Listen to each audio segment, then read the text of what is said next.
Oke,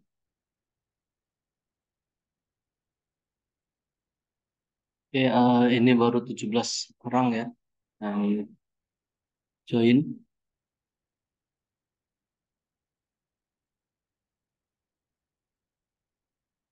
Baik, untuk eh, tidak berlama-lama, mungkin bisa kita mulai saja untuk perkuliahan kita pada hari ini. Ya. Baik, selamat siang. Assalamualaikum warahmatullahi wabarakatuh. Waalaikumsalam warahmatullahi wabarakatuh. Salam sejahtera untuk kita semua. Hari ini kita akan melakukan perkuliahan di pertemuan ke-7 ya. Jadi pertemuan ini adalah pertemuan terakhir sebelum UTS. Jadi minggu depan kita sudah UTS. Ya, UTS akan dilaksanakan minggu depan. Teman-teman diminta untuk mempersiapkan dirinya, ya, sudah membaca materi dan segala macam.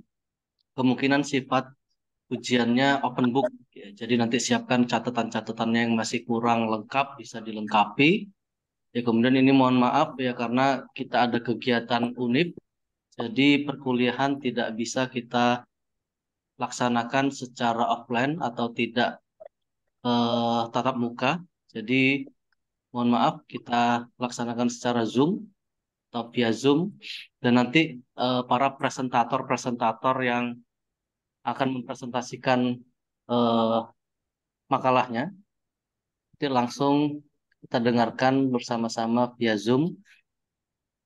Jadi mohon bagi teman-teman yang namanya masih tidak karuan ya bisa di rename dulu namanya, kemudian khusus untuk kelompok 5 bisa ditambahkan keterangan kelompok 5 agar saya mudah untuk mengidentifikasi siapa saja yang presentasi pada hari ini.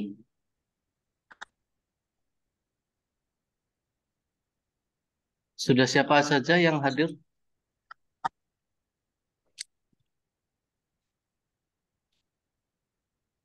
Mau apa, Pak? Kelompok 5.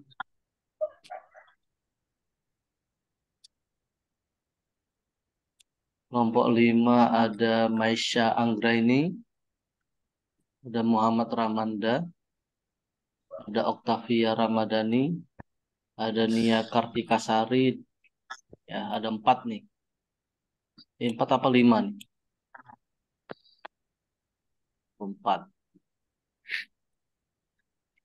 Mana sudah siap kelompok 5? Yang presentasi bisa di rename ya untuk namanya. Jadi kasih keterangan kelompok 5. Sebelum saya mohon maaf ini saya kondisinya masih batuk ya. Jadi nanti kalau ada kedengaran suara batuk mohon eh, dimengerti ya karena kondisinya lagi pergantian cuaca ya dari panas ke dingin, ke panas ke hujan. Jadi nanti akan ada suara-suara yang mungkin tidak mengenakan bagi teman-teman. Mohon bisa dimaklumi. Maklumi. Ini yang presentasi sudah hadir belum?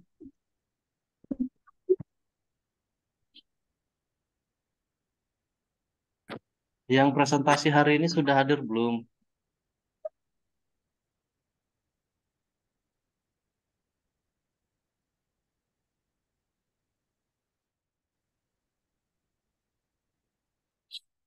Halo, suara saya terdengar dengan baik, kan?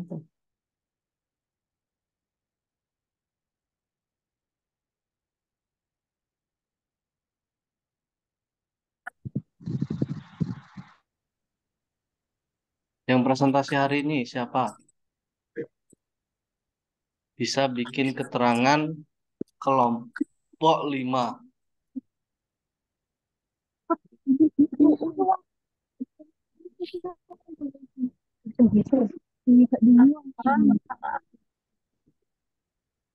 Mana nih kelompok 5? Sudah hadir belum?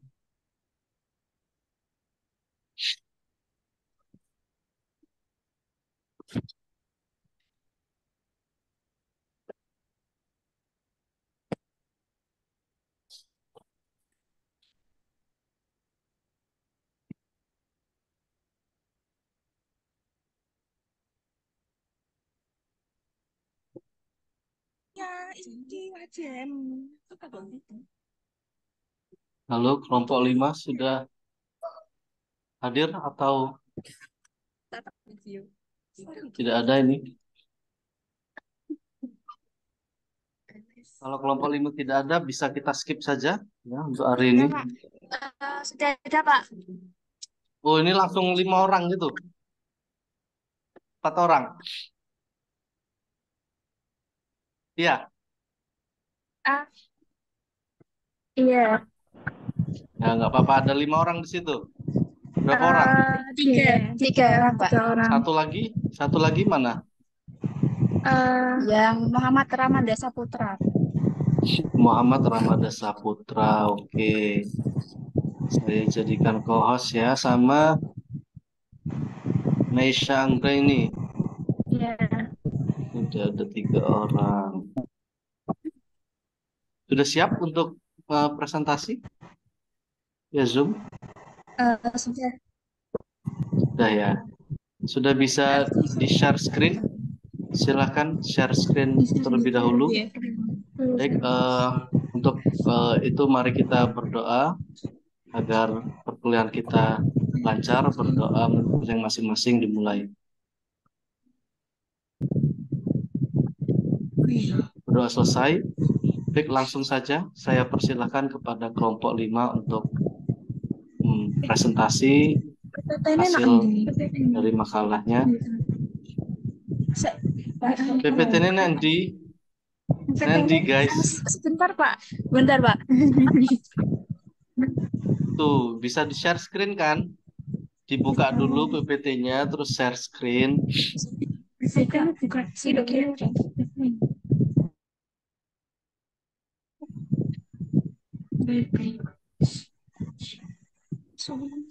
Posisi warung Padang Bolo. Info nyasar yang ini bikin Batem.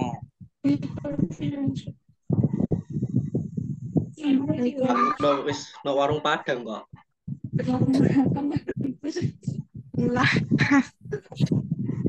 Santai, Bib. Oke, yang lainnya ya, jangan bikin ribut ya. Teman-teman ada di Sate Padang, mana? Di warung Padang, yang dibikinnya Batem. Tolong dijaga kondisivitasnya ya, kondusif.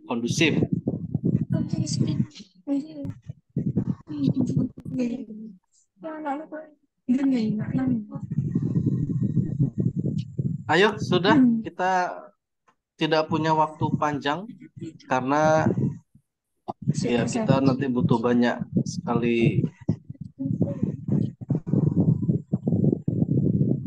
Nah, dimulai sekarang, Pak. Ya, sudah saya persilakan. Ya, monggo silakan kelompok 5 bisa mempresentasikan kalian. Assalamualaikum warahmatullahi wabarakatuh. Selamat siang semuanya, yang terhormat Bapak dosen dan teman-teman yang saya banggakan. Marilah kita panjatkan puji syukur kehadirat Allah Subhanahu wa Ta'ala karena telah memberikan rahmat sehingga kita dapat mengikuti perkuliahan online ini. Perkenalkan, kami dari kelompok 5, saya Meisha Anggraini selaku moderator, dan untuk presentator pertama yaitu Nia Kartika Sari, presentator kedua Muhammad Ramanda Saputra, dan presentator yang ketiga yaitu Octavia Ramadhani. Baik, langsung Coba saja Mia kita yang mulai. mana? Mia yang mana? Sorry, Saya, Pak. saya interupsi sebentar. Mia, kemudian yang Saya, Pak. Okta, Saya, Pak. kemudian yang Meisha yang tengah. Ya, silakan.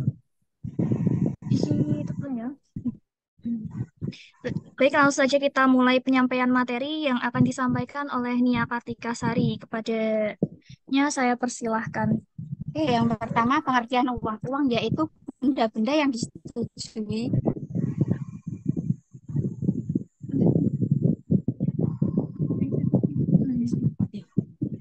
uang yaitu benda-benda yang disetujui oleh masyarakat sebagai alat perantara untuk mengadakan tukar-menukar atau perdagangan. Definisi uang menurut hukum yaitu sesuatu yang diterapkan oleh undang-undang sebagai uang dan sah untuk alat transaksi perdagangan. Definisi uang menurut fungsi yaitu suatu sesuatu yang secara umum dapat diterima dalam transaksi perdagangan serta untuk pembayaran utang piutang. Kemudian jenis uang yang beredar di masyarakat. Yang pertama M1 yaitu terdiri dari uang kartal dan uang giral. Uang kartal terdiri dari uang logam dan uang kertas. Uang diterbitkan oleh Bank Sentral yang dalam hal ini adalah Bank Indonesia. Kemudian uang giral. Uang giral adalah alat pembayaran berupa surat-surat yang dikeluarkan oleh bank umum. Contohnya, lihat giro. Yang kedua M2 yaitu terdiri dari M1 yaitu uang kartal dan uang giral dan uang kuasi. Segera diuangkan. Contoh uang kuasi yaitu deposito berjangka pendek yaitu jatuh tempo kurang dari 1 tahun dan rekening simpanan atau tabungan di bank. Itu uang kartal apa uang kertal itu ya? Uang kartal, Pak. Salah cetak. Kata tempo.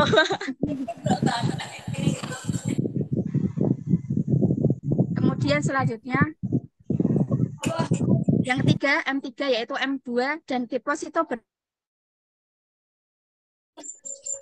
M3 merupakan penggabungan dari uang kartal, uang giral, dan uang kuasi, dan deposito berjangka panjang yaitu lebih dari 1 tahun. Apabila perekonomian suatu negara semakin maju, porsi penggunaan uang kartal atau kertas dan logam semakin sedikit, digantikan dengan uang giral dan uang kuasi. Kemudian fungsi dari uang. Fungsi utama uang itu terdiri dari 3, yaitu 1 sebagai alat atau media tukar, yang dimana biasanya digunakan dalam pembelian atau penjualan barang-barang dan jasa-jasa. Dengan adanya uang sebagai alat atau media tukar, maka masyarakat dapat menghindari keruwetan atau kerepotan perekonomian barter bila tak ada alat atau media tukar berupa uang tersebut. Yang kedua yaitu sebagai standar nilai, di mana masyarakat akan memperoleh manfaat dengan menggunakannya sebagai satuan moneter, yaitu mengukur nilai atau barang harga-harga dan sumber-sumber secara relatif. Kemudian yang terakhir yaitu sebagai alat penimbun nilai atau kekayaan, di mana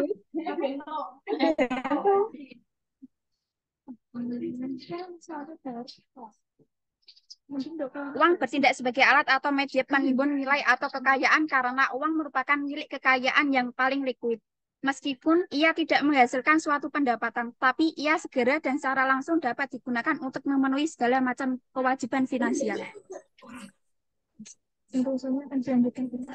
Dan yang selanjutnya akan dipresentasikan oleh Rama.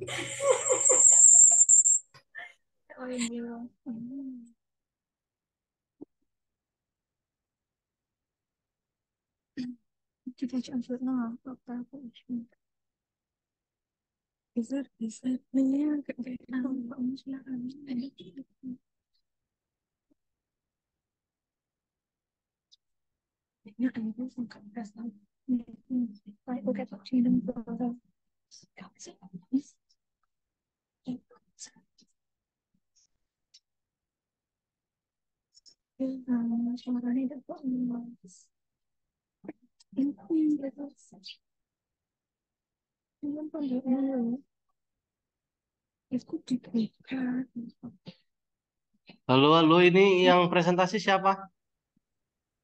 Rama, Pak. Ramanda.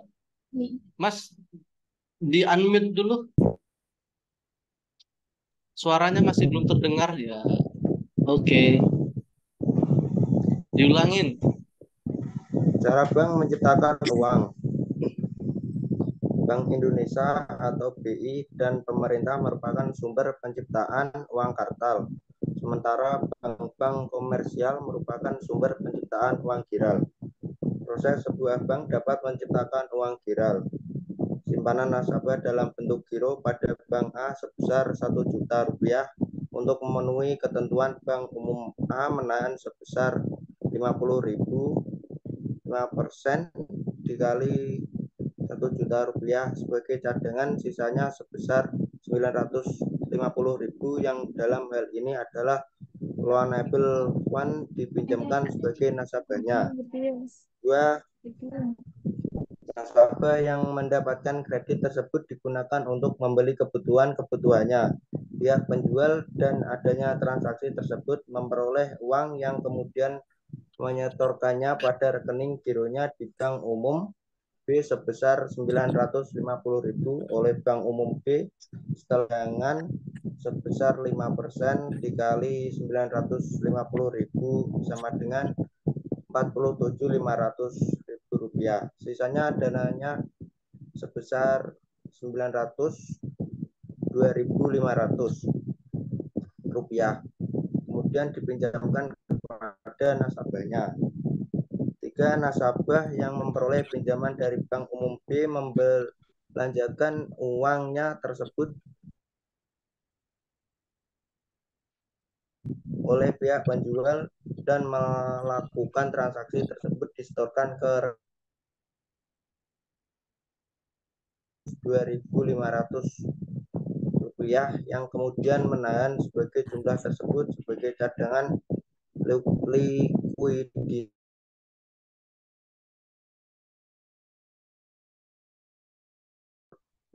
Proses transaksi seperti ini akan berulang secara terus-menerus yang akan berakhir pada suatu tahap di mana tidak ada lagi cadangan likuiditas sehingga loanable fund menjadi nihil dari jumlah simpanan giro awal. Jumlah uang giro, cadangan, likuiditas, dan kredit yang diberikan pada akhir proses penciptaan dapat dihitung dengan menggunakan rumus berikut. D sama dengan S atau R.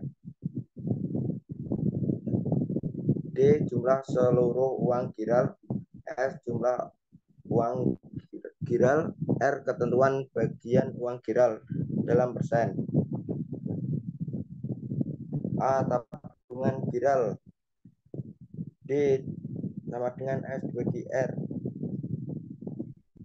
1 juta dibagi 5% sama dengan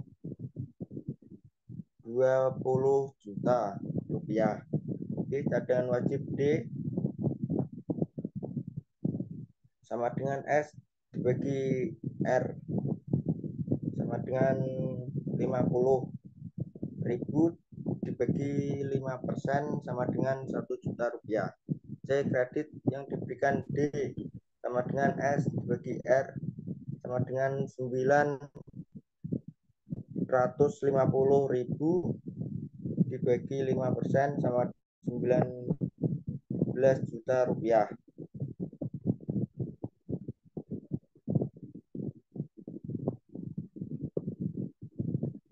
Presentasi akan dilanjutkan oleh Okta.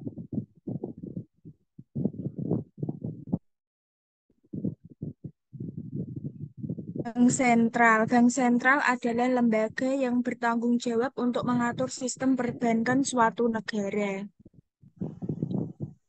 Fungsi Bank Sentral yang pertama memegang deposito milik bank-bank lain. Yang kedua mengedarkan uang kartal, yaitu uang kertas dan uang logam. Yang ketiga mengatur dan mengendalikan jumlah uang beredar atau penawaran uang. Yang keempat bertindak sebagai lembaga clearing. Yang kelima sebagai lembaga keuangan atau fiskal pemerintah. Dan yang keenam mengawasi dan memandu bank-bank. Cara Bank Sentral dalam mengendalikan penawaran uang, pengendalian dan pengawasan jumlah uang beredar dilakukan oleh penguasa moneter melalui Bank Sentral. Piranti pengendalian ada dua macam, yaitu pengendalian kuantitatif dan pengendalian kualitatif atau selektif. Yang pertama, pengendalian kuantitatif terdiri dari perubahan ketentuan cadangan wajib minimum, perubahan tingkat suku bunga, rate diskonto, dan pasar terbuka. Tujuan pengendalian kredit kuantitatif adalah untuk mengendalikan jumlah uang beredar secara total keseluruhan. Dan yang kedua, pengendalian kualitatif berupa bujukan moral kepada bank-bank ikut melaksanakan kebijakan ekonomi moneter tertentu atau alokasi kredit pada sektor-sektor tertentu dan atau dengan peningkatan suku bunga yang berbeda untuk berbagai macam kredit diberikan. Pengendalian kuantitatif, kualitatif ditujukan untuk mengendalikan suatu pada sektor tertentu saja. Kemudian simpulan disampaikan oleh Mesya.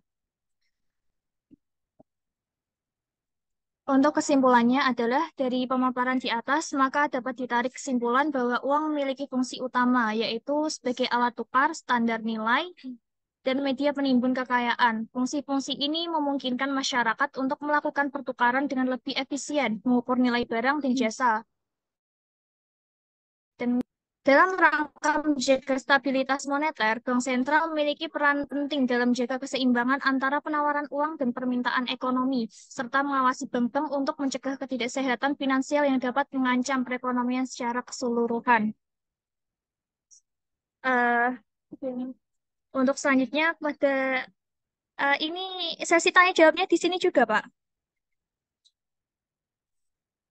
Eh?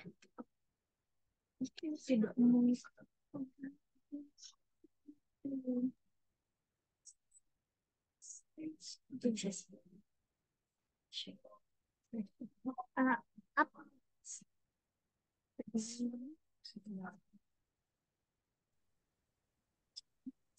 Untuk selanjutnya, kepada teman-teman yang ingin bertanya, dipersilahkan.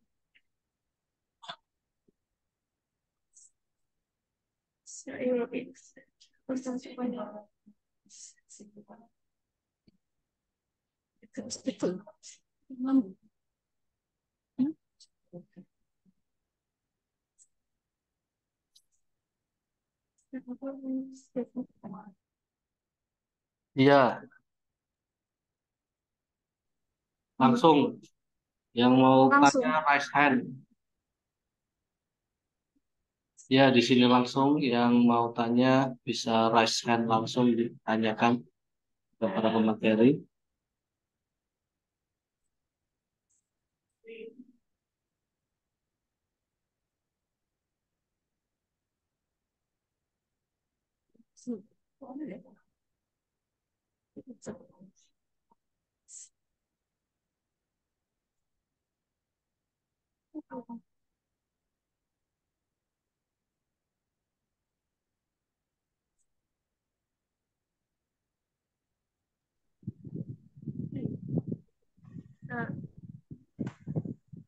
Apakah dalam penjelasan tadi kurang keras, Pak, suaranya? Tanya,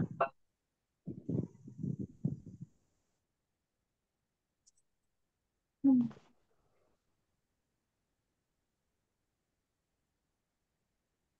Um,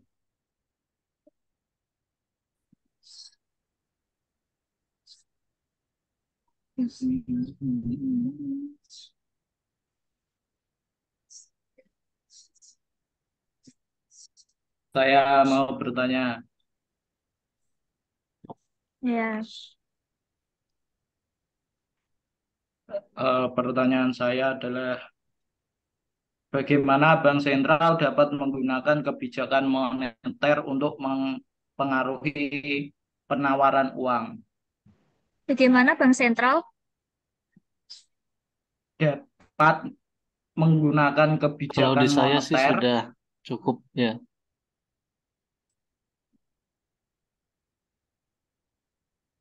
Hah? Bagaimana Bank Sentral dapat tolong bagaimana diulangi sekali lagi. bagaimana Bank Sentral dapat menggunakan kebijakan moneter untuk mempengaruhi penawaran uang? Kebijakan moneter dalam mempengaruhi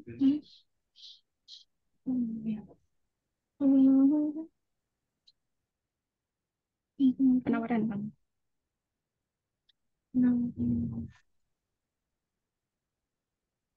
Oke.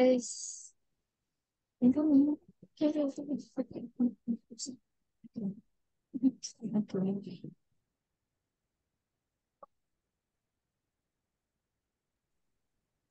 ada lagi yang ingin bertanya? Saya mau bertanya, bagaimana cara Bank Sentral mengendalikan jumlah uang yang beredar?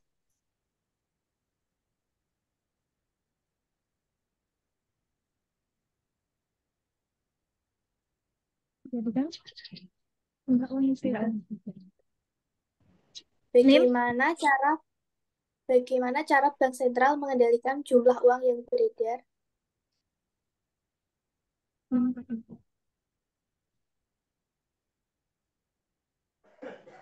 Sudah jelas? Kasih.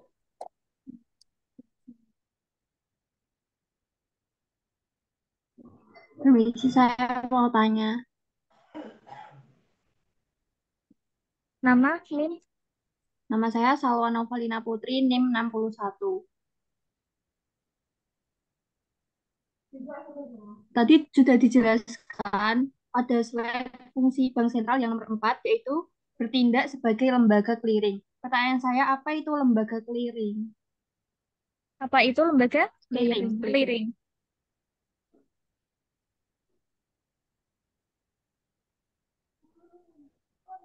Terima kasih.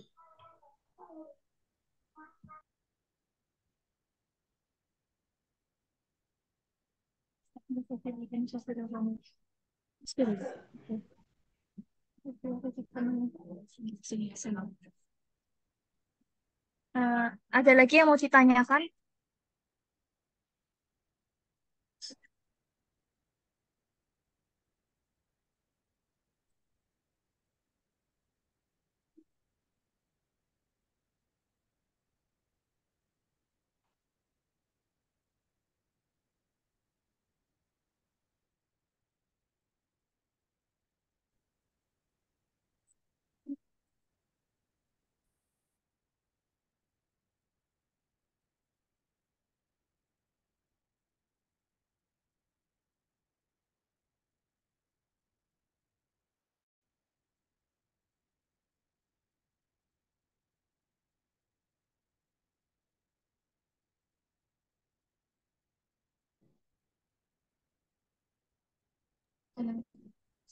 Nah, tolong beri waktu untuk berdiskusi.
Ayo.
Baik, saya akan menjawab pertanyaan dari Salwa dengan 561. Apa itu lembaga clearing? Nah, lembaga clearing adalah entitas yang bertindak sebagai perantara dalam penyelesaian transaksi keuangan antara dua pihak. Mereka memastikan bahwa pembayaran dilakukan dengan benar dan mengelola risiko terkait. Lembaga clearing seringkali terlibat dalam pasar keuangan dan dapat menangani transaksi seperti sekuritas, mata uang, dan derivatif. Apakah ada yang ingin menambahi atau menyanggah? Mohon maaf, itu dua pihaknya siapa saja? Sebentar. Di mana yang sudah ada jawabannya bisa langsung dijawab saja. Dua pihak itu melibatkan pihak penjual dan pembeli. Apakah ada yang masih ingin ditanyakan? Sudah, terima kasih.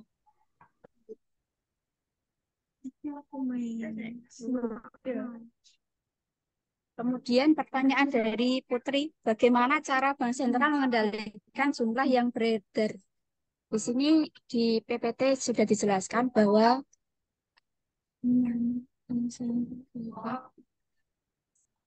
pengendalian Bank Sentral itu terdiri dari dua, yaitu pengendalian kuantitatif dan pengendalian kualitatif.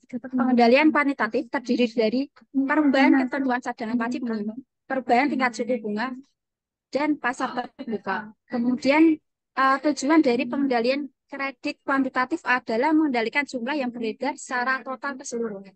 Kemudian yang pengendalian kualitatif berupa bujukan moral kepada bank-bank yang ikut melaksanakan kebijakan ekonomi moneter tertentu atau penentuan alokasi kredit pada sektor-sektor tertentu dan atau dengan penentuan tingkat suku bunga yang berbeda untuk berbagai macam kredit yang diberikan. Tujuannya yaitu mengendalikan secara selektif pada sektor tertentu saja. Apakah ada yang mau menambahkan atau menyanggah?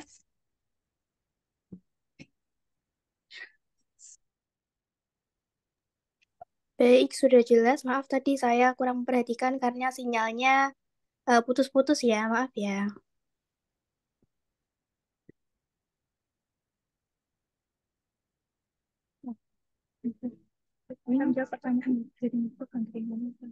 Saya akan menjawab pertanyaan dari Yusuf. Bagaimana Bank Sentral dapat menggunakan kebijakan moneter dalam mempengaruhi penawaran uang? Bank sentral dapat menggunakan kebijakan moneter dengan mengatur suku bunga dan mengontrol jumlah uang yang beredar. Misalnya, dengan menaikkan suku bunga, bank sentral dapat mengurangi minat peminjam untuk meminjam yang kemudian mengurangi jumlah uang yang beredar. Sebaliknya, menurunkan suku bunga dapat mendorong pinjaman dan meningkatkan penawaran uang. Selain itu, bank sentral juga dapat menggunakan instrumen kebijakan lain seperti operasi pasar terbuka atau cadangan wajib untuk mempengaruhi penawaran uang dalam perekonomian. Apakah ingin ada yang menambahi atau menyanggah?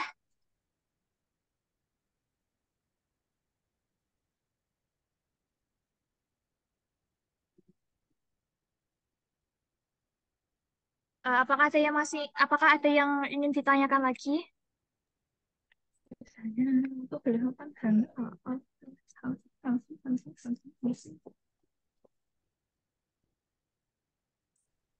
Jika tidak ada yang ingin bertanya lagi, presentasi kali ini saya akan tutup. Terima kasih karena telah mendengarkan dengan seksama. Assalamualaikum warahmatullahi wabarakatuh.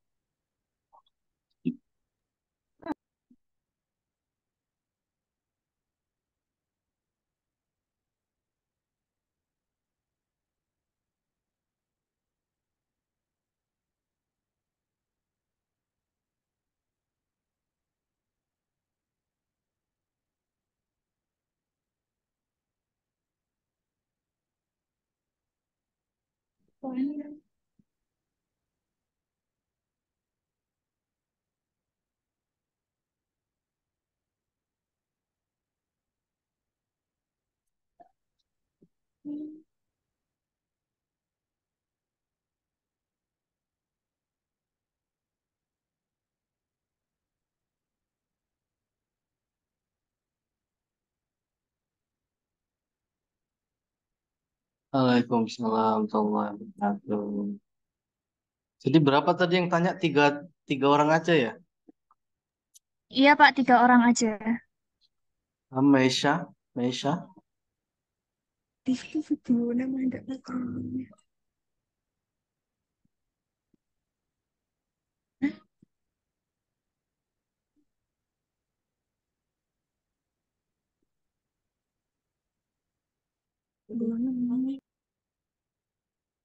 Beberapa orang tadi yang Tiga, bertanya? 3 orang Pak.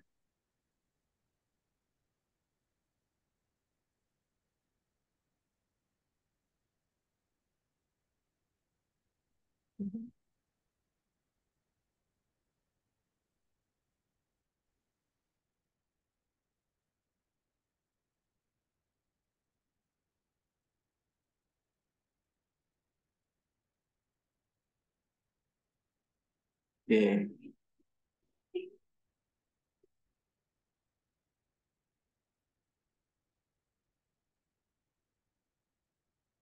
Oke, terima kasih ya untuk kelompok 5 yang sudah mempresentasikan eh makalahnya terkait dengan penawaran uang dan institusi bank sentral.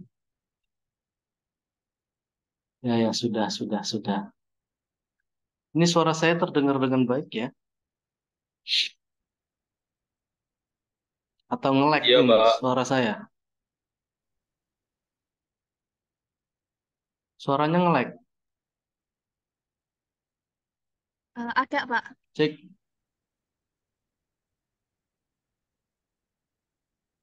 Di saya udah jelas, Pak. Ini mau kayak minum.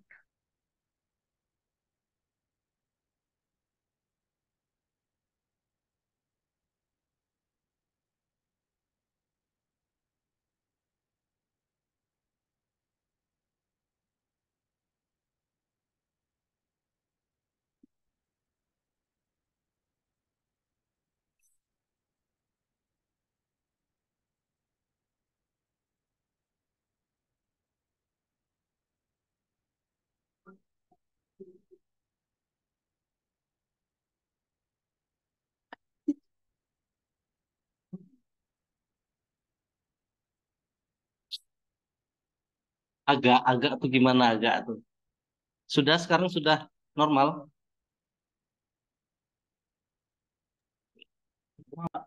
Sudah, Pak. Pak. Sudah, Pak.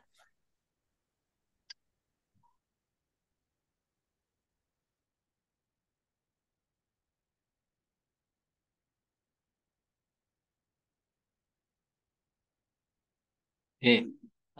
Terima kasih sekali lagi untuk kelompok 5 yang sudah mempresentasikan makalahnya. Walaupun secara online tapi tetap semangat sepertinya tadi.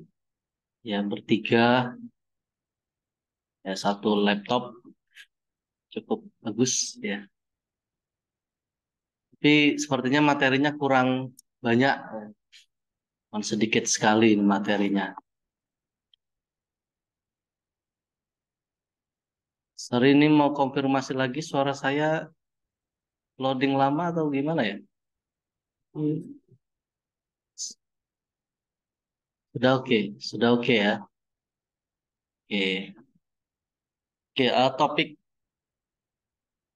kita pada hari ini yaitu terkait dengan uang, institusi keuangan dan juga penawaran uang. Ya, di mana tadi sudah kita sama-sama dengarkan bahwa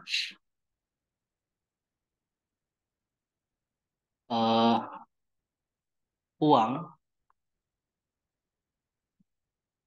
itu eh, apa ya, bisa dikatakan sebagai sarana pertukaran barang atau jasa. Kemudian uang juga dikatakan atau berfungsi sebagai aset.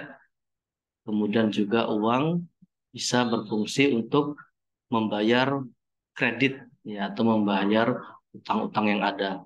Nah, ini fungsi secara umum yang sudah banyak orang ketahui terkait dengan uang. Ya, ya walau kita tahu bahwa uang itu bukan segala-galanya, tapi tanpa uang kita juga bingung. Kita mau pakai apa-apa lagi, kita sudah tidak zamannya lagi barter. Kalau kita lihat di nah, saat sejarah uang itu, ya, sebelum munculnya uang kita kayak cara barter ya, kita tukar-tukar barang yang punya sevisi dengan kita, dia butuhnya celana, kita punya baju, saling tukar, dan lain sebagainya. Tapi ketika muncul uang, ya uang ini secara umum fungsinya yaitu untuk pertukaran sarana untuk pertukaran barang dan jasa, aset, dan juga pembayaran terhadap. Nah, definisi dari uang itu sendiri,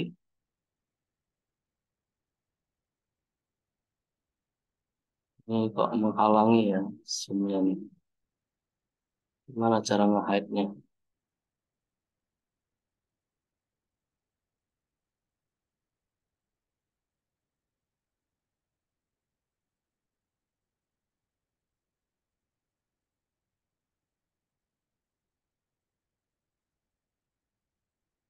Oke,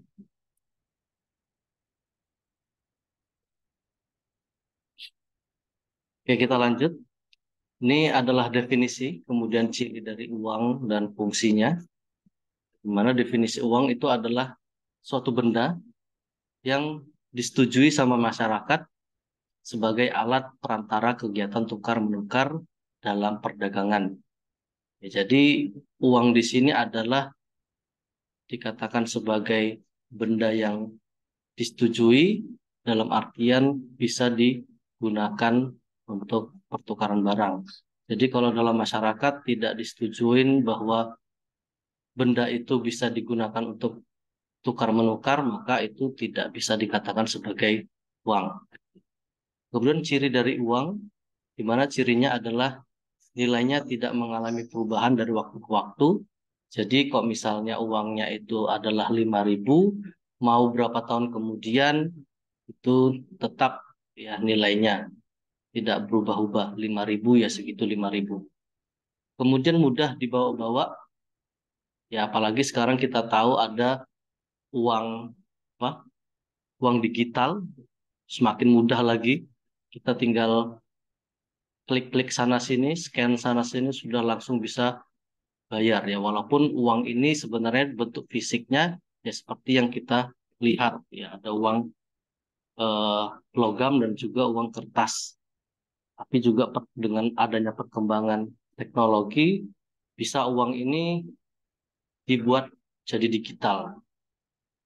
Kemudian ciri selanjutnya adalah uang mudah disimpan tanpa mengurangi nilai tersebut.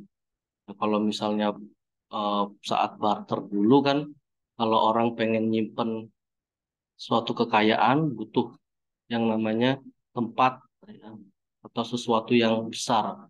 Tapi kalau dengan uang kita tidak butuh apa ya tempat-tempat yang terlalu besar, mungkin bisa di bawah bantal ataupun di mana saja yang mungkin itu bisa menyimpan karena ciri dari uang tersebut adalah mudah disimpan. Kemudian ciri berikutnya adalah tahan lama. Ya, tahan lama. Uang itu harus bercirikan sebagai benda yang tahan lama. Ya, artinya dia tidak mudah sobek, tidak mudah hilang, dan lain sebagainya. Dan ciri berikutnya adalah jumlahnya terbatas, tidak terlalu berlebih-lebihan. Kemudian ciri berikutnya adalah bendanya memiliki mutu yang sama. Kemudian fungsi dari uang itu sendiri yang pertama adalah sebagai perantara tukar menukar. Kemudian yang kedua adalah sebagai satuan nilai. Fungsi berikutnya adalah alat pembayaran tertunda atau untuk pembayaran-pembayaran kredit. Kemudian fungsi terakhir adalah untuk penyimpanan nilai ya, atau alat penyimpanan nilai.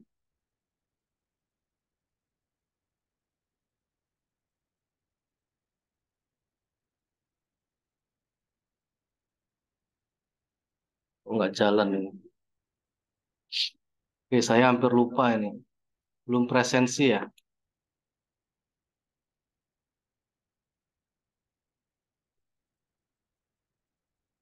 Suara saya terdengar ya? Dengar, Iya, Pak. Pak. Oke, saya cek satu-satu nih pada dengerin atau tidak. Saya presensi terlebih dahulu. Yang saya panggil namanya eh, apa ya? Ngomong hadir. Yang tidak bilang hadir berarti dia tidak mengikuti perkuliahan. Dalam artian kalau saya coret namanya. Yang pertama, Nur Aksin Aulia. Hadir?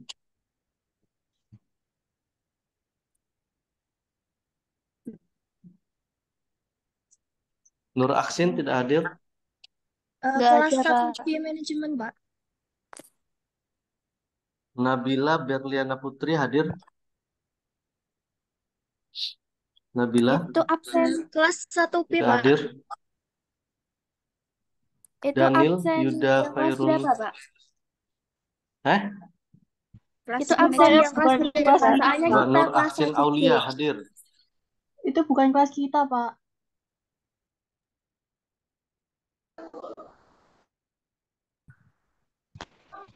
Loh, ini salah kelas ya? Sorry. Ya, Pak, salah. Iya. Salah kelas. Oke, pertama Tommy Yuni Pamela hadir? Hadir, Pak. Tommy Yuni? Hadir. Hah? Hadir, Pak. Gimana? Hadir. Ya, ini kelas 1B, Tommy Yuni Pamela. Ada? Ada, hadir. 1B.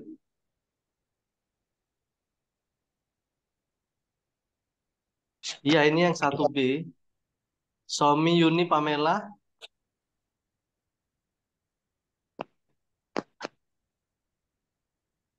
Ini kelas hari Selasa jam 13. Kelas B. Somi Yuni Pamela hadir? Hadir, Pak.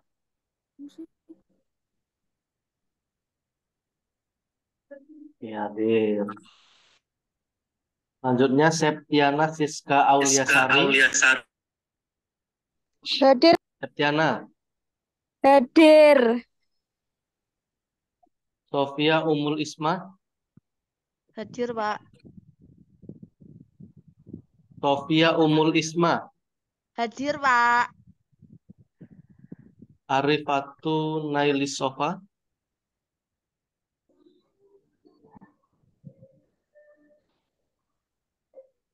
Arifatu Nailisova nggak hadir?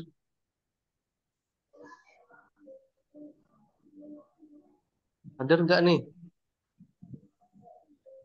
Orangnya ada kok, Pak. Tapi nggak tahu kenapa nggak bilang hadir. Ya. Meisha Anggraini hadir? Hadir, Pak. Hadir. Meisha. Hadir, Pak. Putri Himmatun Nafis. Hadir, Pak. Putri Himmatun Nafis hadir? Hadir. Habib Aulia Rahman. Hadir, Pak. Hadir. Habib. Hadir, Pak.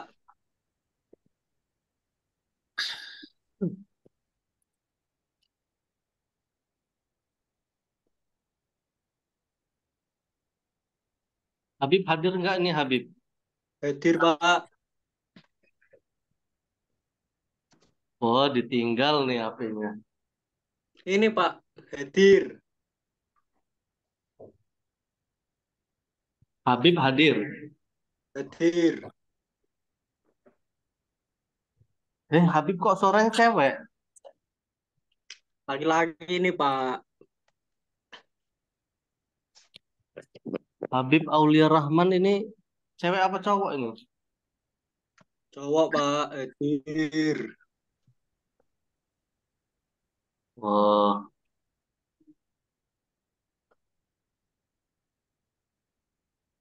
Yo. Erlina Viola Azahra. Hadir, Pak. Hadir.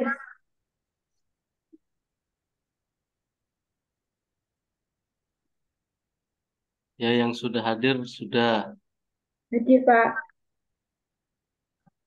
Iya, udah. Ini kayaknya loading ini, suaranya ini nggak real time deh.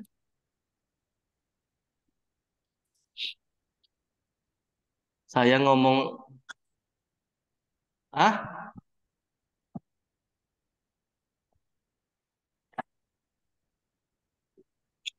oke,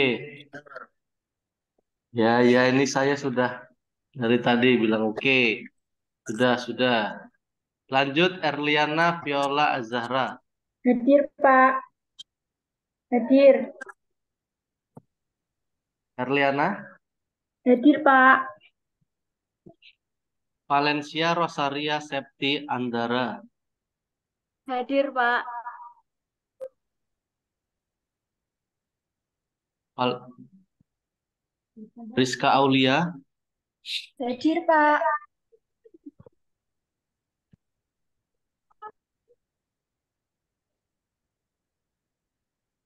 Rizka Aulia, mana Rizka? Hadir, Pak. Hadir. Gak hadir. Anindita Karima Putri. Hadir, Pak. Rena Dita Melinda. Hadir, Pak.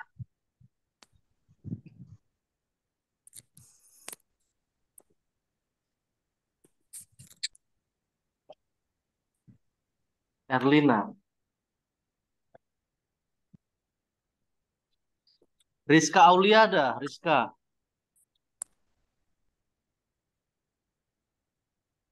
Hadir, Pak.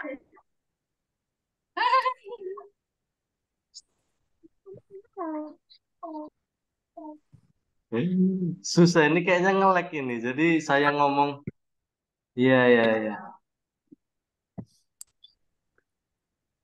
Ya, udah ini nge-lag kayaknya nih Zoom-nya. Saya udah ngomong selesai terus malah ini. Iya, bos, sabar, bos.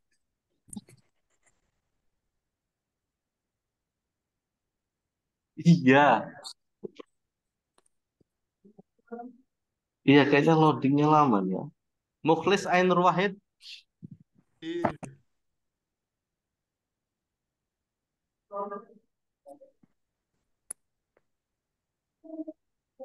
Mukhlis Ainur Wahid. Hadir, Pak.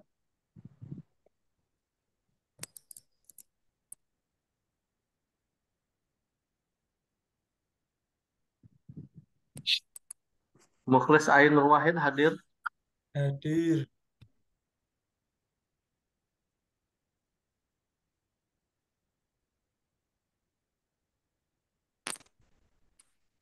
Mukhlis.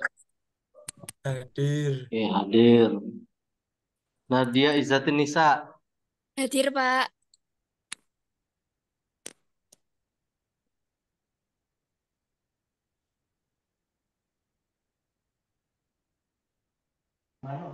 Ya, hadir Nadia.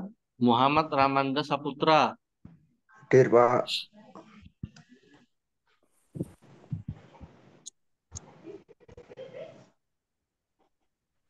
Muhammad Yusuf Anwar.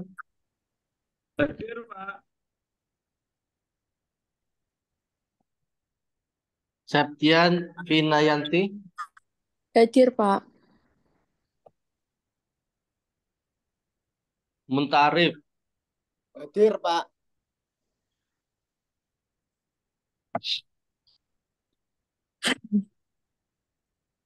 Hana Khairunisa. Hadir, Pak. Indri Dwi Pratiwi. Hadir.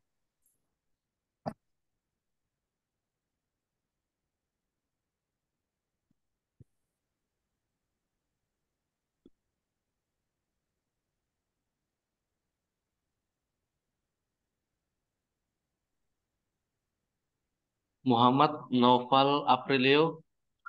Hadir, Pak.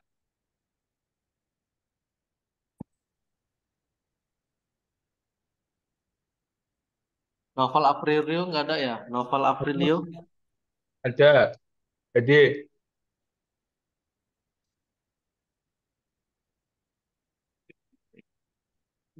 Jadi, Pak. Novel Aprilio. Ada, Pak. Ada.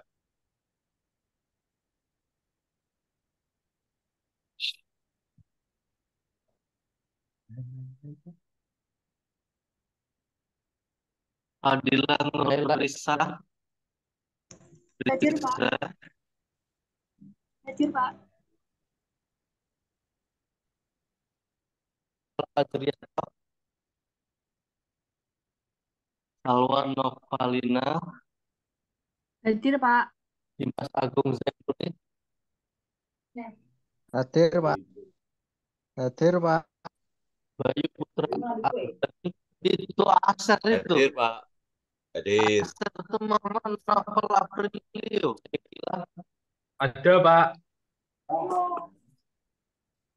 Ada.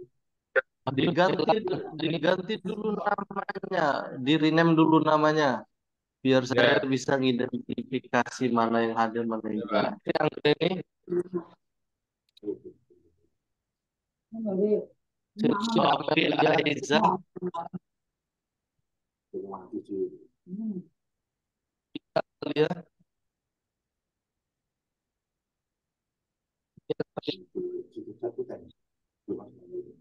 Sofi nggak ada ya, Sofi. Octavia Ramadan ini nggak ada ya. Hadir, Pak. Hadir. Naila Isdatun. Dimas Hadir, Pak.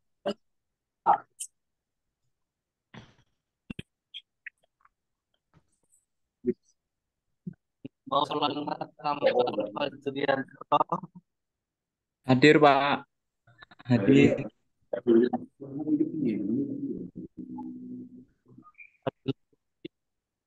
Dimas Agung Zainudin. Hadir, Pak. Hadir, Pak. Bayu Putra Ardhani. Hadir. Hadir, Pak. Tequila.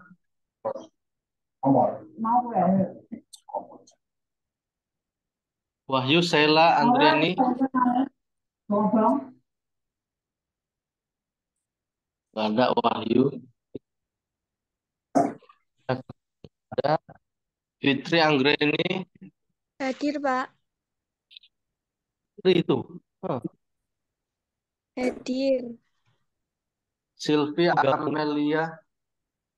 Hadir, Pak. Nida Amalia. Oh, yang namanya Hadir, Pak. nggak jelas di Nia Kartika. Hadir, Pak. Nia Kartika ada nih ya. Hadir, Pak.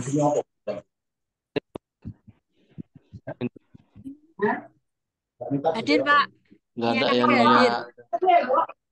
Nia Kartika yang mana? Yang presentasi tadi, Pak. Dimas Febrianto itu. Hadir, Pak.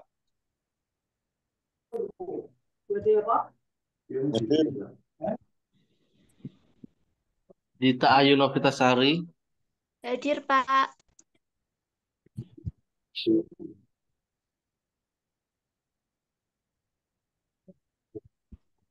Fadila Putri.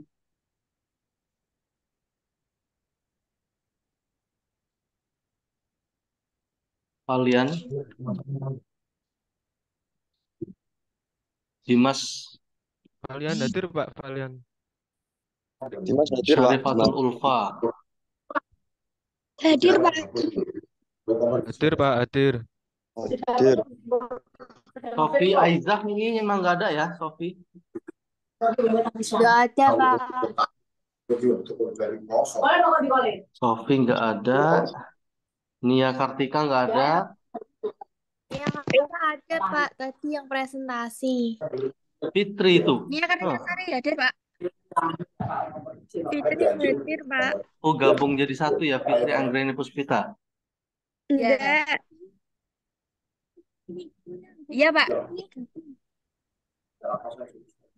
Wah, yang namanya nggak ada, yang namanya nggak jelas di Zoom, nggak bisa saya identifikasi ya. Ya, mungkin nggak hadir. Dani, Pak. Ini ada yang Hadir, berdua, Pak. ini siapa aja nih? Anindita, Karima. Oh, yang Artika hadir. Ya. Oke, Sofi Aiza, Sofi Aiza.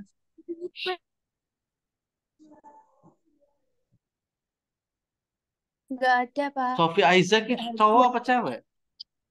Cewek. Cewek, Pak. Jarang masuk emang.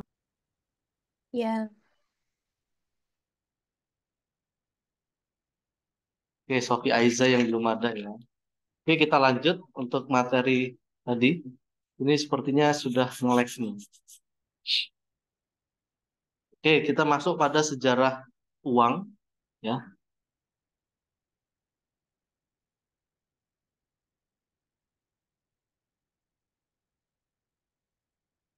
Wah, nggak tahu nih udah pokoknya.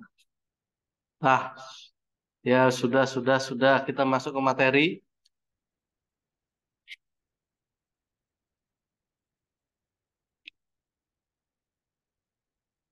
Oke, kita lanjut ya, sejarah uang. Ya, jadi sebelum adanya uang itu ada sistem barter namanya, di mana kelemahan dari barter itu adalah yang pertama memerlukan kehendak ganda yang selaras, artinya harus ada dua orang atau dua transaksi yang sama-sama membutuhkan suatu produk yang nanti akan ditukar menukar ya. Kalau misalnya ternyata produknya itu tidak ditukar, itu tidak dibutuhkan, maka tidak bisa dilakukan barter tadi. Kemudian sukar menentukan harga ya, karena tadi harganya, wah ini hadir-hadir terus ya, kok nge-lag ya. Oke, kita lanjut. Ya mohon tidak bilang hadir-hadir lagi.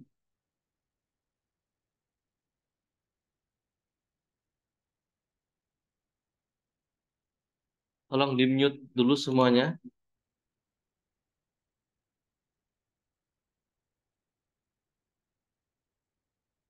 Oke, ya sudah. Selanjutnya pilihan terbatas ya, karena barter itu lagi-lagi ketika ada orang yang butuh dengan barang tersebut, ternyata orang tersebut malah nggak butuh, lagi-lagi ini jadi pilihan yang terbatas. Kemudian sulit dilakukan dengan pembayaran tertunda atau dilakukannya pembayaran kredit, jadi bingung ya. Ini pakai nilai yang mana? Kemudian sukar menyimpan kekayaan. Ini susah untuk menimbun atau menyimpan kekayaan. Menimbun yang menyimpan kekayaan karena ya namanya barang, kita butuh tempat yang begitu besar untuk menyimpan kekayaan tersebut. Beda dengan uang. Nah, kemudian setelah barter muncul penggunaan emas dan perak sebagai uang. Ya, di mana kelemahannya yang pertama memerlukan tempat yang besar untuk penyimpanan, karena kita tahu emas itu beda sama uang, jadi tidak bisa disimpan dengan mudah, butuh tempat untuk penyimpanan. Kemudian eh,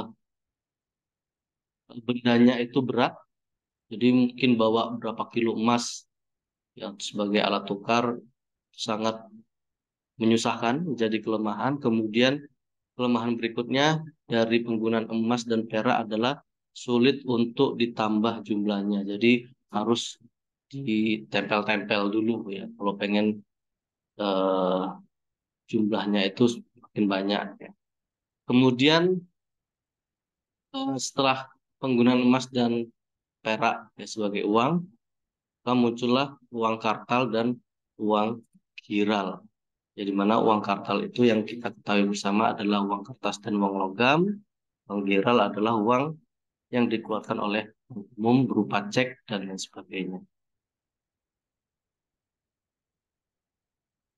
Selanjutnya, jenis-jenis uang. Kalau di eh, kalau berdasarkan lembaga penerbitannya, jenis-jenis uang dari lembaga penerbit ada uang kartal, di mana uang kartal ini merupakan uang yang diterbitkan oleh bank sentral, baik uang logam maupun uang kertas. Sementara uang giral ini adalah uang yang diterbitkan oleh bank umum seperti cek, kemudian biliet giro, travel check, atau credit card. Ya, jadi bisa membedakan dari lembaga penerbitnya. Kemudian kalau dibedakan antar dua jenis uang ini adalah uang kartal itu berlaku dan digunakan di seluruh lapisan masyarakat, sedangkan uang giral hanya digunakan dan berlaku di kalangan masyarakat tertentu saja, ataupun dari bank-bank yang mengeluarkan. Ya, jadi tidak menyeluruh untuk kegunaannya. Kemudian nominal dalam uang kartal telah tertera dan terbatas, sedangkan untuk nominal uang giral harus ditulis dulu sesuai dengan kebutuhan dan jumlah yang tidak terbatas. Jadi biasanya kita menerima eh, cek kosong, kemudian kita akan menuliskan berapa kebutuhan dan jumlahnya, sementara kalau uang kartal itu sudah tertera untuk jumlah-jumlahnya dan jumlahnya ini terbatas. Nah, kemudian untuk uang kartal itu dijamin oleh pemerintah, sedangkan uang giral hanya dijamin oleh bank penerbitnya saja. Sehingga ketika kita pakai uang giral, bisa saja itu tidak diakui sama bank lain misalnya. Ataupun bank tersebut tidak bisa dicairkan karena mungkin ada masalah-masalah yang eh, tidak sesuai dengan pencairan tersebut dari keluarkannya uang giral tersebut. Beda kalau uang kartal itu sudah dijamin oleh pemerintah dan sifatnya sudah menyeluruh atau umum yang berada di kalangan masyarakat. Kemudian uang kartal ini ada kepastian pembayaran seperti yang tertera dalam nominal uang, sedangkan kalau uang giral ini belum ada kepastian pembayarannya.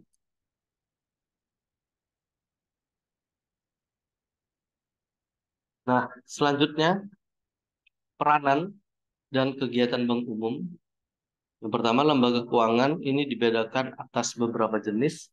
Yang pertama adalah bank umum atau bank perdagangan, kemudian bank tabungan, kemudian perusahaan peminjaman, kemudian ada pasaran saham, kemudian ada perusahaan asuransi. Nah, ini adalah lembaga keuangan dari beberapa jenisnya. Ya, ada bank umum seperti yang kita tahu, ada bank BNI dan lain sebagainya, kemudian ada yang khusus untuk menabung, kemudian ada juga yang khusus meminjam dan juga melakukan pengkreditan, kemudian ada pasar saham dan juga perusahaan asuransi. Nah, selanjutnya bank sentral. Ya, bank sentral ini adalah suatu bank yang diberi tugas oleh pemerintah untuk mengatur dan mengawasi kegiatan lembaga-lembaga keuangan yang terdapat dalam perekonomian. Di mana fungsi dari bank sentral di sini adalah bertindak sebagai bank kepada pemerintah, kemudian bertindak sebagai bank kepada bank-bank umum, kemudian mengawasi bank umum dan lembaga keuangan lainnya, seperti ada bank peminjaman, ya lembaga peminjaman dan sebagainya tadi, kemudian mengawasi keseimbangan kegiatan perdagangan luar negeri, kemudian mencetak uang logam dan kertas yang diperlukan untuk melancarkan kegiatan produksi dan perdagangan negara tersebut. Ya, ini fungsi utama dari bank sentral tadi. Salah satunya adalah untuk mencetak uang logam dan uang kertas sesuai dengan kebutuhan. Kemudian perbedaan bank sentral dengan bank umum, ya, yang pertama adalah dalam perekonomian hanya memiliki satu bank sentral. Kemudian kalau bank umum ini kebanyakan dimiliki oleh pihak swasta. Kemudian tujuannya juga berbeda dan fungsinya juga berbeda dari masing-masing tujuan. Kalau bank sentral tadi ada fungsi utamanya, salah satunya adalah mencetak dan melakukan uang. Tapi kalau bank umum tadi ada mengeluarkan namanya uang giral dan sebagainya tadi. Kemudian Bank sentral ini diberi kekuasaan untuk mencetak uang kertas dan logam. Beda kalau bank umum tidak ada kuasa untuk melakukan pencetakan uang, baik itu uang logam maupun uang kertas. Oke, kita lanjut masuk kepada teori keuangan. Ya, di mana teori keuangan ini adalah analisa yang menjelaskan tentang hubungan di antara penawaran uang dengan tingkat harga dan kegiatan ekonomi negara tersebut, ya, suatu negara. Jadi teori keuangan ini untuk menjelaskan hubungan antara penawaran keuangan dengan tingkat harga.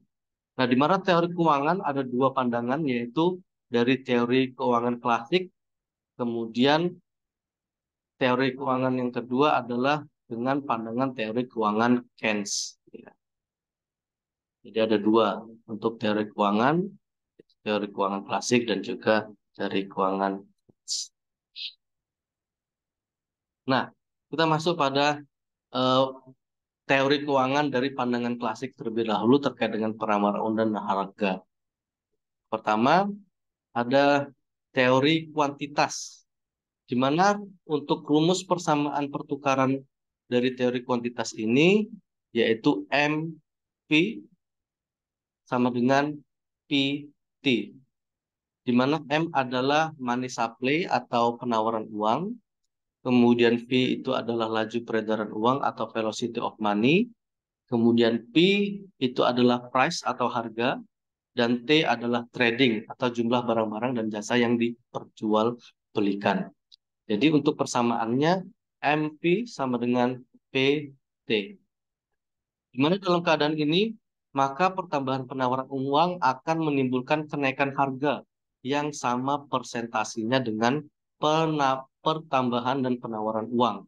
Jadi ketika penawaran uang itu meningkat, maka harganya juga ikut meningkat. Nah, kenaikan penawaran uang akan menaikkan harga-harga pada tingkat yang sama, dan penurunan penawaran uang akan menurunkan harga pada tingkat yang sama pula. Jadi MPV sama dengan PT, di mana M itu nilainya akan sama dengan P, dan juga P itu velocity, ini nilainya tetap. Kemudian untuk trading juga tetap. Nah, teori kuantitas uang atau dari asumsi dan pandangannya, di mana laju peredaran uang atau velocity of money tadi adalah tetap nilainya. Di mana menurut ahli-ahli ekonomi klasik pada saat itu, kelajuan peredaran uang itu tergantung pada beberapa faktor teknikal. Ya, contohnya seperti sistem pembayaran gaji yang sifatnya tetap tadi. Kemudian ciri-ciri kegiatan perdagangan, efisiensi sistem pengangkutan, dan pendapatan penduduk. Di mana faktor-faktor tersebut tidak mengalami perubahan dalam jangka pendek, dan oleh karena itu cara masyarakat untuk menggunakan uang dan belanja tidak berubah. Maka laju peredaran uang itu diasumsikan tetap oleh pandangan klasik, ya, dari teori pandangan klasik.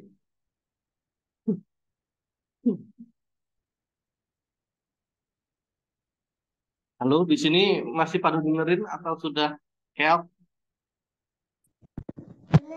Masih, Pak.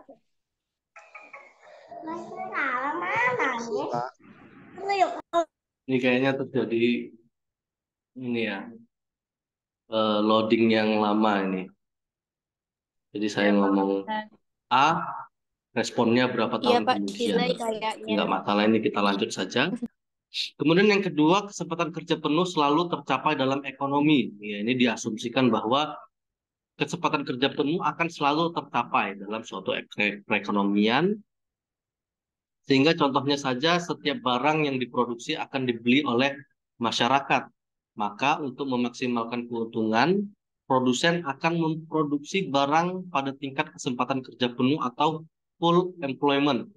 Sehingga dalam kata lain, berarti T atau trading tadi akan tetap jumlahnya, sehingga tidak bertambah ataupun berkurang.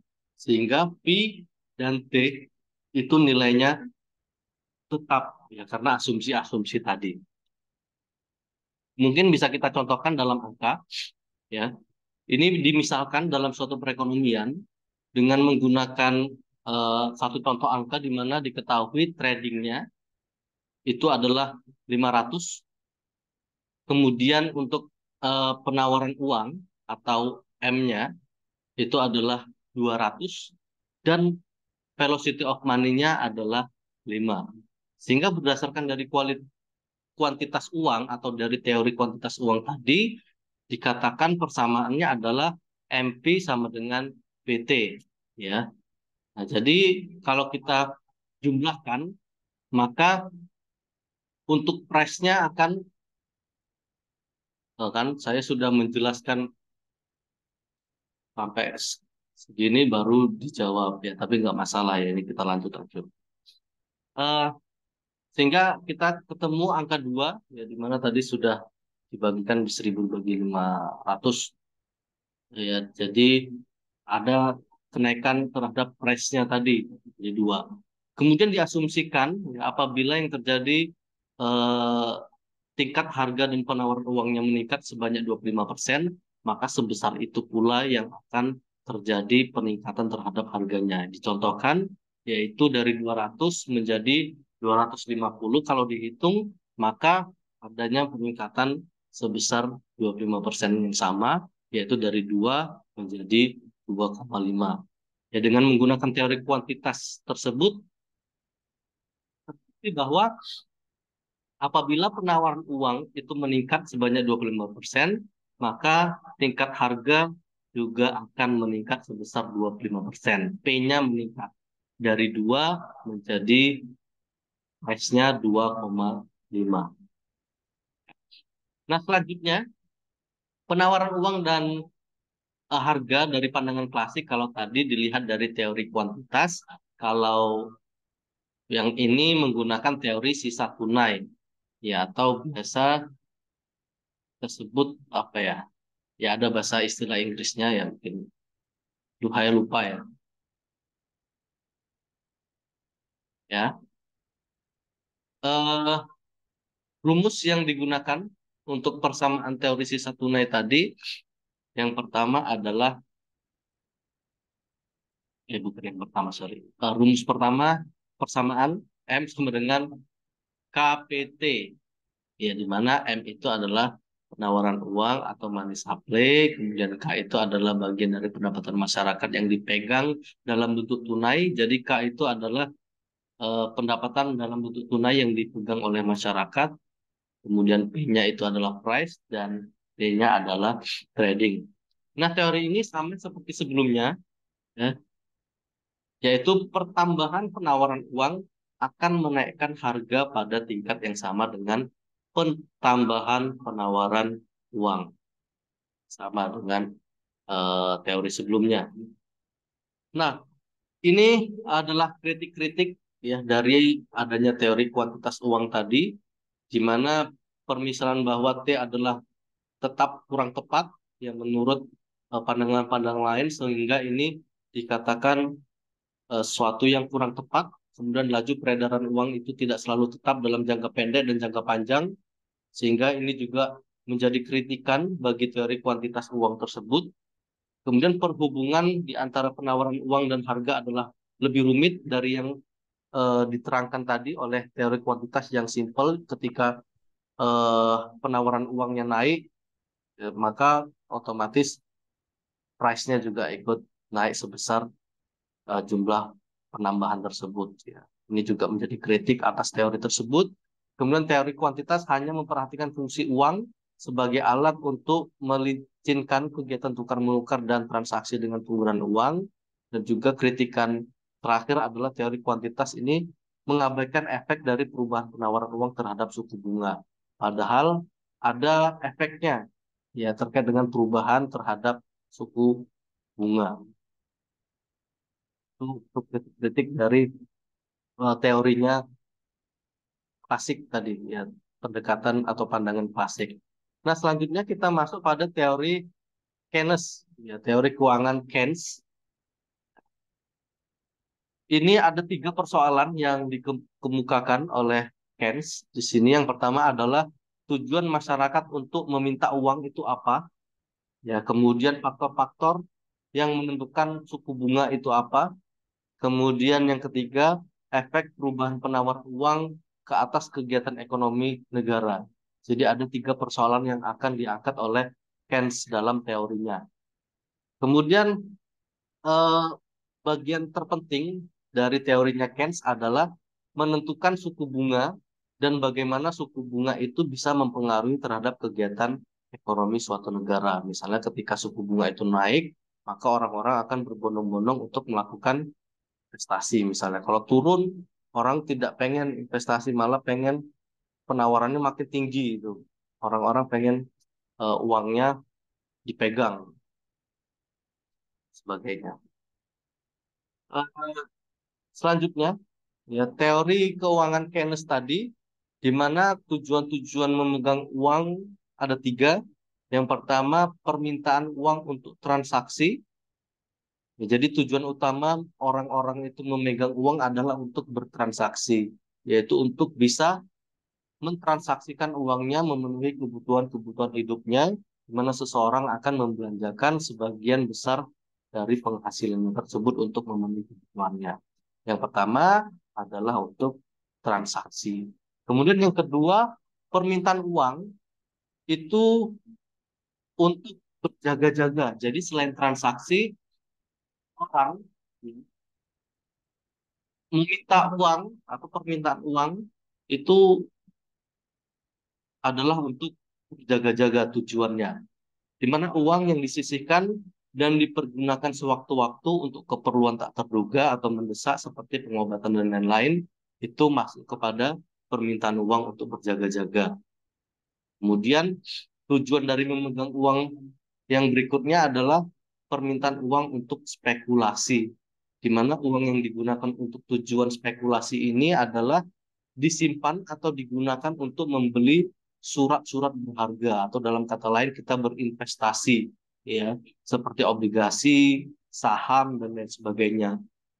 Penggunaan uang dengan cara ini atau cara spekulasi ini tergantung pada suku bunga atau dividen, ya, atau bagi hasil dari dia investasinya tersebut di atas surat-surat berharga tersebut.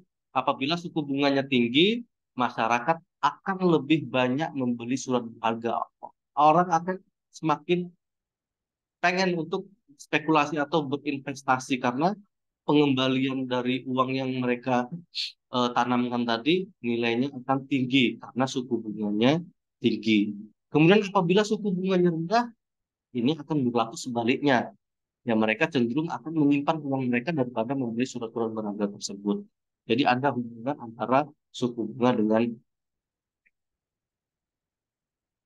kalau kita lihat dari segi grafik, di mana grafik dari permintaan uang, ya dari permintaan uang, jumlah uang yang diminta oleh masyarakat untuk ketiga tujuan tadi, ada untuk tujuannya transaksi, untuk berjaga-jaga dan untuk spekulasi.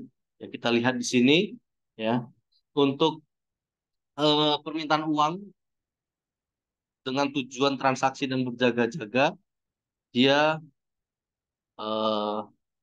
gimana ya bilangnya ya, dia akan mengikuti dengan pendapatan nasionalnya. Ini garis ke atas eh, itu adalah pendapatan nasional dengan permintaan uangnya. Jadi semakin tinggi pendapatan nasionalnya, uang untuk transaksi dan untuk berjaga-jaganya juga semakin tinggi. Ya, pasti orang akan kalau misalnya pendapatan nasionalnya tinggi, ya untuk dia pengen bertransaksi dan berjaga-jaganya juga mengikuti. Nah, makanya kurvanya seperti ini. Kemudian kalau dilihat dari permintaan uang untuk spekulasi ini mungkin berkaitan dengan R, ya, atau suku bunga. Ya, maka kurvanya berlawanan dengan kurva tadi, ya kurva dari segi transaksi dan berjaga-jaga. Di mana ketika suku bunganya tinggi, ya, maka permintaan untuk spekulasi kan sedikit, ya artinya eh, eh, permintaan tersebut tidak digunakan untuk spekulasi. Ketika suku bunganya itu pindah berada di bawah, maka permintaannya juga ikut berubah. Semakin banyak permintaan uang untuk spekulasi. Selanjutnya,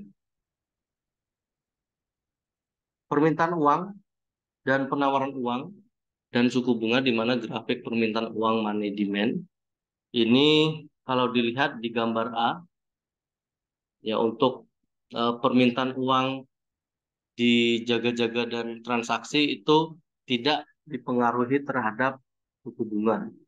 Ya berbeda kalau yang untuk jaga-jaga tadi, bukan untuk yang spekulasi. Dia akan dipengaruhi dengan jumlah tinggi rendahnya suku bunga. Jika suku bunganya itu tinggi, maka permintaan atas spekulasi juga ikut tinggi. Ini kalau kita lihat di gabungannya, ada perubahan, ada permintaan dari transaksi dan juga permintaan untuk jaga-jaga terhadap permintaan spekulasi, caranya. Kalau kita lihat dari grafik permintaan uang money demand. Nah, selanjutnya kita lihat dari grafik permintaan dan penawaran uang juga. Ini ada perubahan dari titik keseimbangan yang dipengaruhi oleh perubahan atas permintaan dan penawaran uang tadi. Ya, titiknya akan berubah dari R0 ke R1. Dari MS0 menjadi MS1. Nah, kita lanjut. Uang dan kegiatan ekonomi, di mana dalam pandangan Keynes atau Keynes, ini Keynes berkeyakinan bahwa pengangguran akan selalu berwujud dan menyebabkan tingkat kegiatan ekonomi yang belum mencapai tingkat maksimum, di mana keadaan ini dapat diperbaiki dengan dua pendekatan atau dengan dua kebijakan. Yang pertama adalah dengan menggunakan kebijakan untuk menaikkan pengeluaran agregat, sehingga dengan menaikkan pengeluaran agregat melalui perubahan pengeluaran pemerintah tadi, yes, ketika pengeluaran pemerintah ini dinaikkan, maka akan menaikkan pengeluaran agregat dan komponen pengeluaran agregat lain seperti investasi dan ekspor, atau membuat perubahan dalam sistem pajak pemerintah. Jadi ada dua pendekatan untuk agar pengangguran akan selalu terwujud menyebabkan tingkat kegiatan ekonomi sampai tingkat maksimum tadi.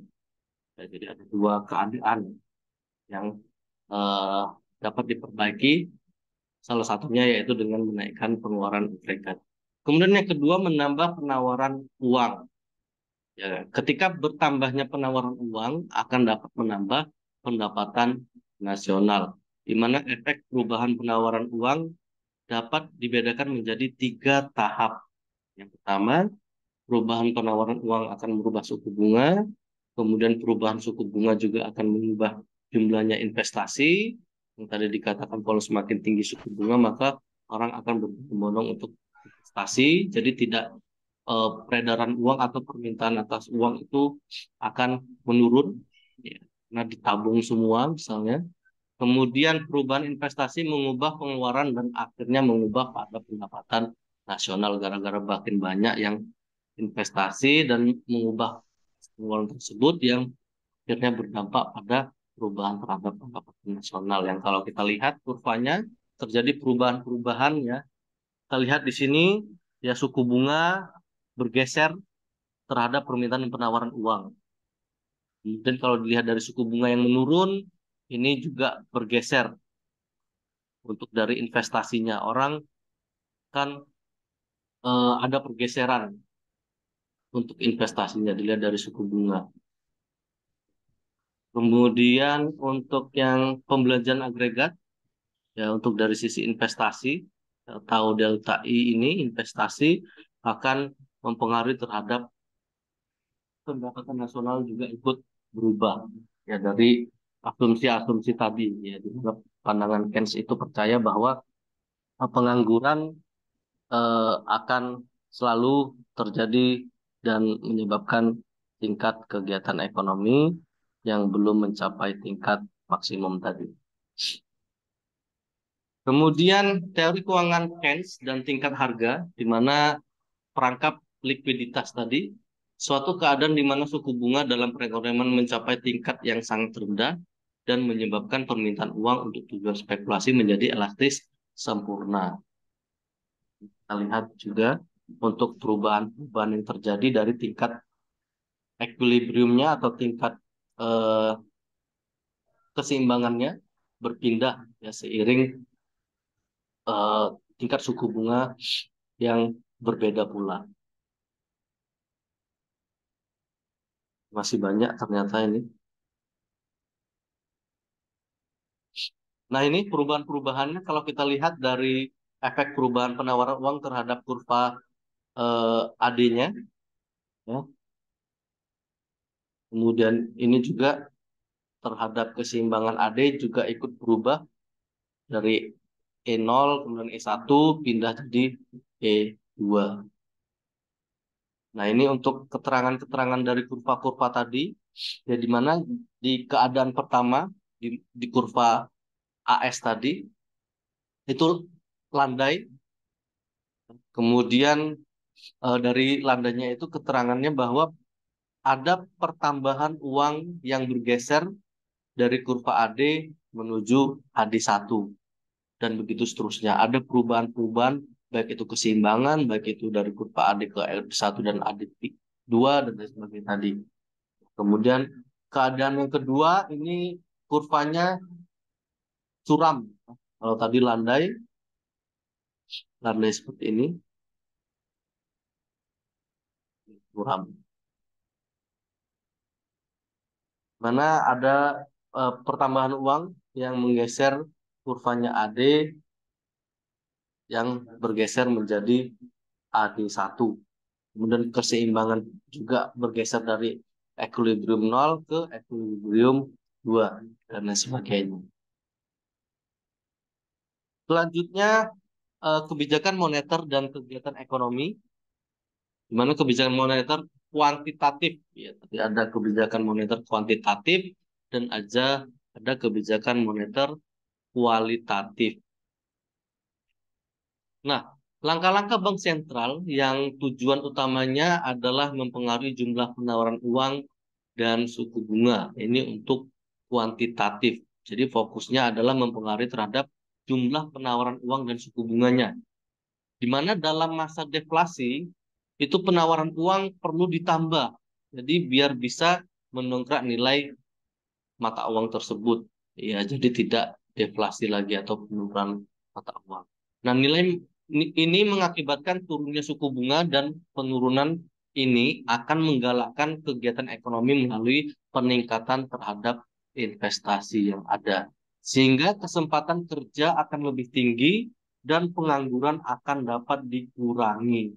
Ini salah satu dari kebijakan moneter dari segi kuantitatif yang fokusnya adalah yang mempengaruhi terhadap jumlah penawaran uang dan suku bunga. Nanti akan berdampak pada investasi yang berujung pada kesempatan kerja akan lebih tinggi, pengangguran juga akan berkurang. Kemudian dalam masa inflasi, kalau tadi deflasi, kalau inflasi seperti apa? Ya, ini terjadi di mana kegiatan kebijakan moneter kuantitatif yang dilakukan adalah melakukan pengeluaran masyarakat melebihi penawaran barang yang tersedia sehingga terjadinya inflasi tadi. Kemudian pengeluaran agregat perlu dikurangi melalui pengurangan penawaran terhadap uang dan kenaikan suku bunga sehingga terjadinya keseimbangan antara pengeluaran dan penawaran barang. Jadi balance dia. Jadi untuk inflasi ini bisa diturunkan, ya tidak begitu banyak ya pengeluaran agregat dibandingkan dengan tawaran dari barang-barang tersebut.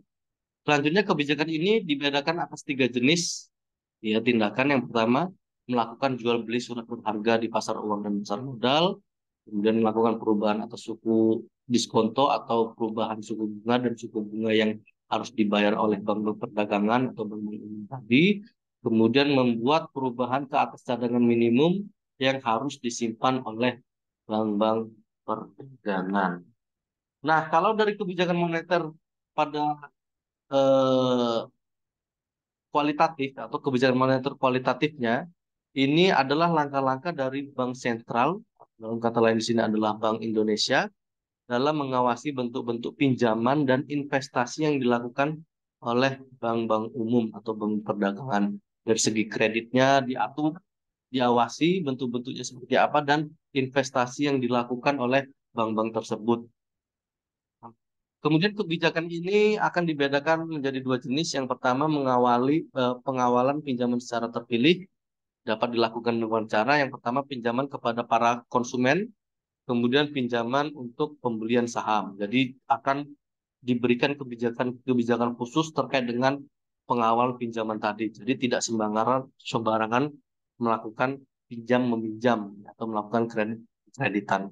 Selanjutnya pembujukan moral, di mana bentuk dari pembujukan moral ini dilakukan yang pertama dengan bank sentral meminta bank perdagangan itu untuk mengurangi atau menambahkan keseluruhan jumlah pinjamannya, kemudian mengurangi penambahan pinjam pada sektor-sektor tertentu, dan juga membuat perubahan atas suku bunga yang mereka tetapkan ke atas pinjaman yang mereka berikan. Jadi ada pembujukan moral dan bahasa di sini ya, terkait dengan dua kebijakan dari segi kebijakan moneter kualitatif yang dikeluarkan oleh bank sentral tadi.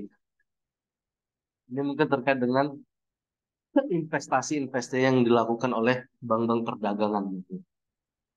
Nah, kalau kita lihat dari kurva efek dari kebijakan moneter dalam grafik, ya, ini akan ini bentuk dari hubungan penawaran agregat terhadap pendapatan nasional. Di keseimbangan yang terjadi akan berpindah ya, dari E0 ke E1, begitu juga untuk tingkat harga ya, untuk kurva AD-nya. Ya, kalau kita bisa lihat di mana penjelasan dari kurva tadi ya dalam kebijakan moneter dalam grafik, di mana grafik A itu menunjukkan efek kebijakan moneter dalam analisis pengeluaran agregat dan penawaran agregat ya sama dengan AD, di mana pengeluaran agregat ketika keadaan ekonomi mengalami kemunduran yaitu Y0 tadi, maka kebijakan moneter itu akan menambah pengeluaran agregatnya sehingga AE tadi atau agregat ekspeditur tadi berubah menjadi AE atau bergeser ya. Kemudian menyebabkan pendapatan nasional juga ikut meningkat. Kemudian penambahan pendapatan nasional mengakibatkan peningkatan kesempatan kerja dan berkurangnya pengangguran tadi karena pendapatan nasional meningkat. Kemudian grafik dari B tadi yaitu efek kebijakan moneter dalam analisis AD dan AS, ya, demand dan supply-nya. Keseimbangan awal Y0 terjadi ketika keadaan ekonomi mengalami kemunduran, ya, kemudian sama seperti yang tadi, adanya pergeseran, di mana kebijakan moneter menyebabkan pendapatan nasional meningkat, yang akan menggeser kurva AD0 menjadi AD1 di tingkat harga yang sama. Kemudian pergeseran kurva AD dan AD1 menimbulkan keseimbangan baru atau equilibrium baru dari E0 menjadi E1.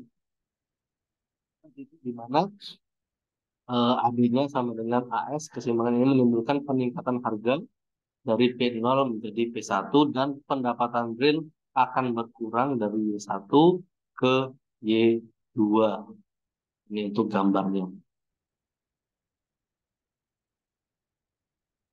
Oke, sampai di sini untuk materi hari ini. Kurang lebihnya saya mohon maaf. Ini masih loading atau gimana? Hah? Enggak, Pak, lancar. Masih loading ya? Lama ya? Ya Pak, PPT-nya sama yang Oke, kalau masih materinya loading ya bisa. sudah. Ini Pak. Ini karena saya masih ada kelas berikutnya, maka kita cukupkan Pak. saja untuk perkuliahan kita hari ini. Ya. Sampai ketemu minggu Iya depan. Pak. Ya, Pak. saat UTS ya. Jadi silahkan pelajari semua materi-materi yang sudah kita pelajari, khususnya hitung-hitungan ya, baik itu dari fungsi konsumsi, fungsi saving dan lain sebagainya untuk menentukan pendapatan nasional, keseimbangan nasional dan sebagainya tadi. Silahkan dipelajari semuanya ya. Baik, Nanti Pak. minggu depan kita sudah UTS. Ya, Baik, mungkin Pak. sifat ujiannya open book. Jadi silahkan dilengkapi apa-apa saja yang kurang dari catatan-catatannya. Ya. Dan kemudian nanti tidak ada yang pakai HP, jadi silahkan cari kalkulator ya, selain HP. Jadi tidak ada yang mengakses internet dan HP apapun ininya